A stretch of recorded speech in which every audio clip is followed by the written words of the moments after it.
Assalomu alaykum hurmatli obunachilar. Bugun sizlar bilan Visual Studio Code dasturini yuklab olish va o'rnatishni ko'rib chiqamiz.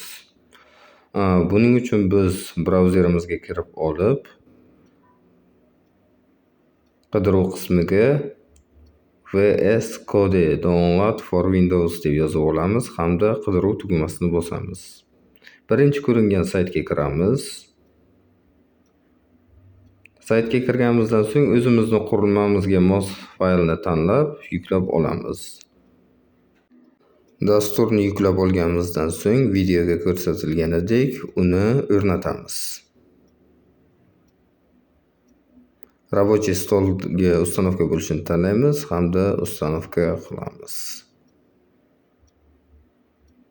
Biroz vaqt ustanovka bo'lishini kutamiz. Dasturimiz kompyuterning рабочий stoliga tushdi. Endi esa dasturni ishga tushirish uchun sichqoncha o'ng tarafini bosib, papka yaratib olamiz va papkaga nom beramiz. Papkani nomlab bo'lgandan so'ng dasturni ustiga olib borib ishga tushiramiz. Keyin esa mana bu oyna ishga tushadi. Endi esa kodni ishga tushirish uchun bizga live terminali kerak bo'ladi, ya'ni live run kerak bo'ladi. Uni o'rnatib olamiz. Uning uchun biz pastki qismdagi to'yburchak bo'limiga o'tib, live deb yozamiz. Bu komponent bizga nima uchun kerak? Kodlarimizni real vaqt rejimida ishga tushgan holatini ko'rsatib beradi. Menda o'rnatilgan, sizlar uchun buni boshqatdan o'rnatib beryapman. Komponentni ishga tushirishdan oldin HTML fayl ochib olamiz. index.html. Enterni bosamiz hamda index faylimiz ochildi. Index faylni ochganimizdan so'ng HTML tayyor kodlarni chiqarish uchun Shift va 1 ni bosib, Enterni bosamiz.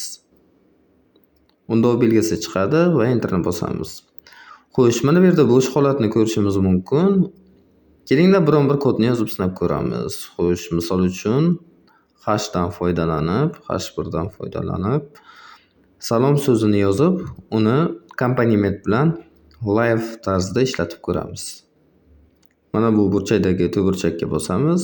Mana ko'rib turganingizdek komponent ishladi. Birinchi darsimiz shulardan iborat edi. E'tiboringiz uchun rahmat.